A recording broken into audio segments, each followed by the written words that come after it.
Hello friends, welcome to my channel Sahu science classes. तो आज की वीडियो बीएससी सेकेंड ईयर वालों के लिए है और ये थर्ड पेपर फिजिक्स का हम कर रहे हैं। जी हाँ, कौन सा थर्ड पेपर हम फिजिक्स का कर रहे हैं, जिसमें आज हम मोस्ट इम्पॉर्टेंट क्वेश्चंस को कवर करेंगे जो कि पहले आ चुके हैं एग्ज़ाम में। अनसॉल्व के हिसाब से हम क्वेश्चंस को करते हैं। तो आइए, आपको हमारी वीडियोस में थ्योरी भी मिलेगी और नोट्स भी मिलेंगे। तो आइए शुरू करते हैं।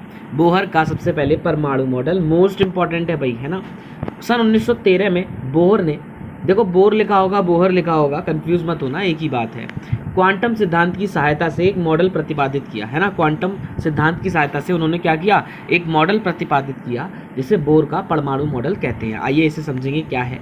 बोर के परमाणु मॉडल के पोस्टुलेट्स आपने पढ़े होंगे। पोस्टुलेट्स जो होते हैं, पॉइंट्स, उसके बारे में बता रखा होता है, वो निम्नलिखित है। सबसे पहला, देखो आप जानते हैं कि परमाणु के अंदर इलेक्ट्रॉन नाभिक के चारों ओर, है ना, परमाणु के अंदर जो इलेक्ट्रॉन होते हैं वो नाभिक के चारों ओर क्या करते हैं, कुछ निश्चित विविक्त कक्षाओं में घूमते हैं। विविक्त मतलब होता है बटी हुई कक्षा है, मतलब वितरित है ना, इधर उधर।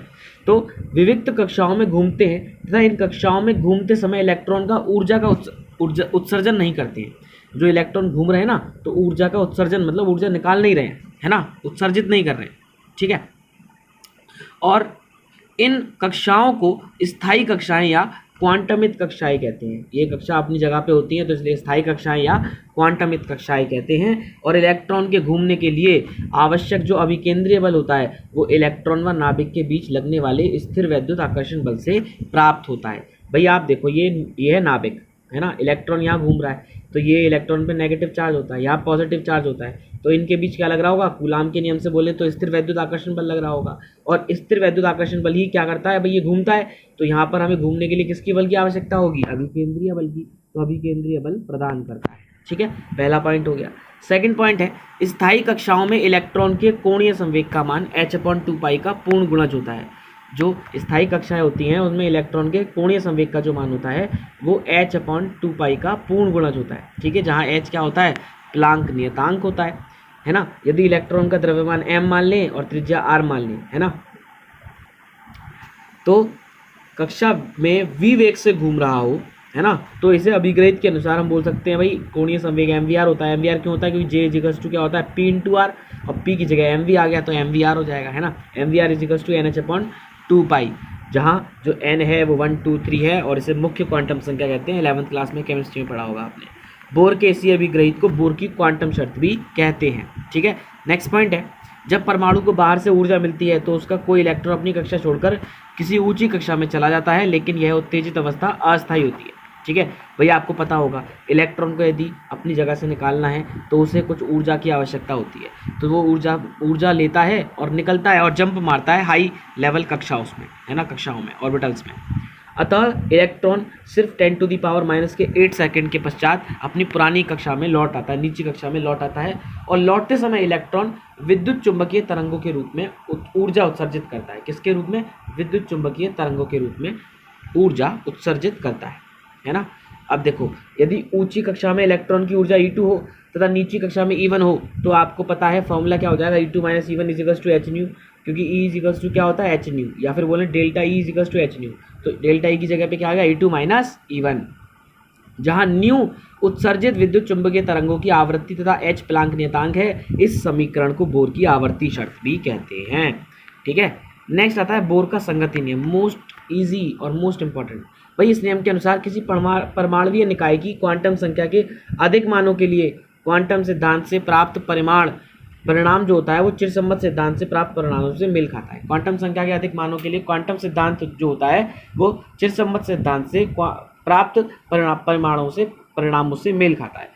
दूसरे शब्दों में बोलें तो क्वांटम सिद्धांत को तो प्रायोगिक आकार तक के कण के लिए बहिर्वेशित किया जा सकता है, परंतु चिरसम्मत सिद्धांत को परमाणु आकार के कण के लिए बहिर्वेशित नहीं किया सकता, निकाला नहीं जा सकता। अर्थात क्वांटम भौतिकी परमाणु आकार के कणों के साथ साथ बड़े आकार के कणों के लिए भी लागू होती है ना, जबकि चिरसम्मत भौतिकी केवल बड़े आकार के कणों के लिए ही लागू होती है। इस बात को याद रखिएगा, ठीक है।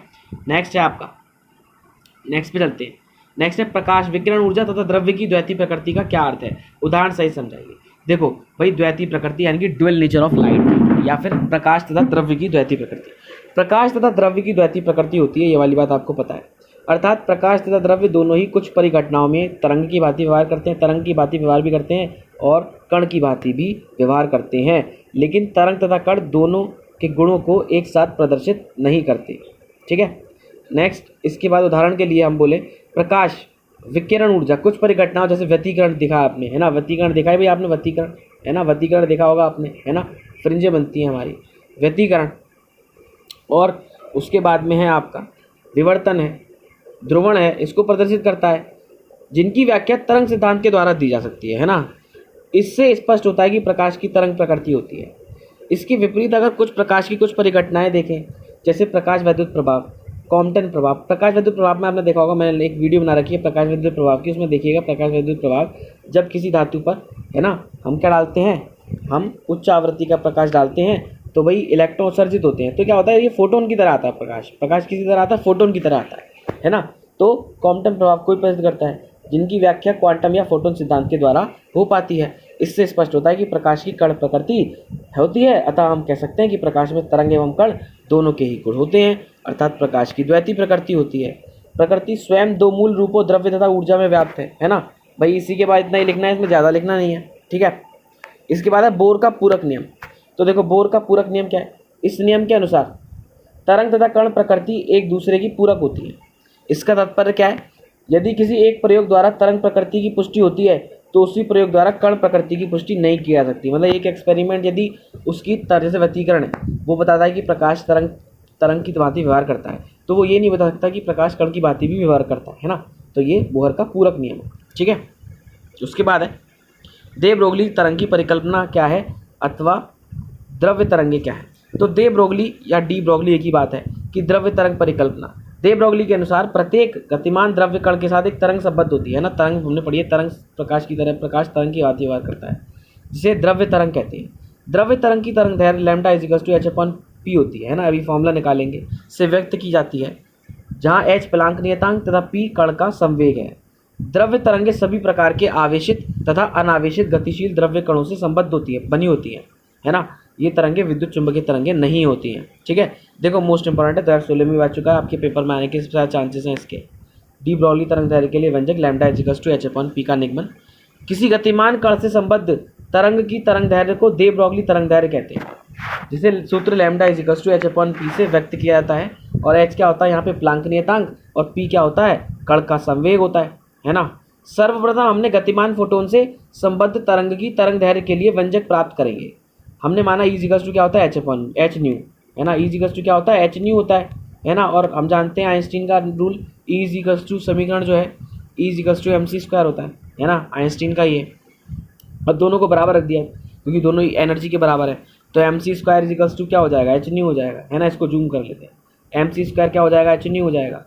जब h न्यू हो जाएगा तो हम कह सकते हैं भाई m और अपॉन में c² इधर पहुंच जाएगा, h न्यू अपॉन में c² हो जाएगा। P क्या होता है, mc होता है ना। P क्या होता है, m × c होता है। तो P यहाँ वैल्यू रख दी, P m की वैल्यू रख दी पूरी। तो P की जब वैल्यू रख देंगे, h न्यू अपॉन में c² इंटू में c से एक c कट जाएगा, तो h न्यू अपॉन c हो गया। और न्यू अपॉन c हम जानते हैं क्या होता है, लैम्डा होता है। न्यू अपॉन c क्या होता है, देखो न्यू अपॉन c इधर चला जाएगा, तो न्यू अपॉन c क्या हो जाएगा, लैम्डा उधर चला जाएगा, या फिर इधर भेज देंगे, है ना। तो ये क्या हो जाएगा, लैम्डा हो जाएगा, है ना। तो ये फॉर्मूला बन जाएगा आपका लैम्डा = h/p, ऐसे करके हम प्रूव कर सकते हैं, ठीक है। लैम्डा = h/p, और p की जगह पे क्या रख सकते हैं, mv रख सकते हैं, क्योंकि हम जानते हैं p संवेग होता है, ठीक है। इसके बाद लास्ट एक और चीज़ बची है भाई, दर्शाइए कि v वोल्ट विभवांतर से त्वरित इलेक्ट्रॉन से संबद्ध तरंग दैर्घ्य का मान 12.27 √v एंगस्ट्रॉम होता है। मोस्ट इंपॉर्टेंट है भाई, है ना। तो देखो क्या है, v वोल्ट विभवांतर से त्वरित इलेक्ट्रॉन की दे ब्रोगली तरंग दैर्घ्य। माना कि इलेक्ट्रॉन को विभवांतर v से त्वरित करने पर उसका वेग कितना हो जाता है, v हो जाता है। यदि इलेक्ट्रॉन का द्रव्यमान m तथा आवेश e हो तो उसकी गति ऊर्जा हम जानते हैं, गति ऊर्जा क्या होती है, k = 1 इलेक्ट्रॉन वोल्ट होती है, यानी कि ½ mv² = ev हो जाएगा, है ना। 2 उधर पहुंचा दिया तो mv² = 2ev हो गया, है ना। ये v क्या, वोल्टेज वाला है, ठीक है, और ये v वेग वाला छोटा वाला। तो देखो इधर mv² = 2ev आ गया। अगर हम करें m² v² यानी कि m का उधर मल्टीप्लाई कर दें तो ये क्या हो जाएगा, m² v²। अब दोनों तरफ अंडर रूट चलाएं तो mv = √2 mev हो जाएगा, और p बराबर क्या हो जाएगा, √2 mev हो जाएगा। और हमने देखा लैम्डा इज इक्वल्स टू क्या था, अच्छा अपन पी, तो पी की वैल्यू रख दी √2 रख दी, है ना। अब देखो इन सब की वैल्यू रख देंगे, numerical value H M E के मान रख देंगे, है ना। तो हमारे पास लैम्डा इज इक्वल्स टू ये निकल के आ जाएगा 12.27 अपॉन में √v, या फिर बोले √में 150 बटे में v, ठीक है, एंगस्ट्रॉम में। तो इस तरीके से इसको सॉल्व कर सकते हैं। और आज की वीडियो में हमने मोस्ट इंपॉर्टेंट क्वेश्चन करे। अगर वीडियो पसंद आई हो तो चैनल को सब्सक्राइब कीजिएगा और चैनल पर बने रहिएगा, फ्रेंड्स के साथ शेयर कीजिएगा। मिलते हैं बहुत नेक्स्ट वीडियो में। Good bye guys.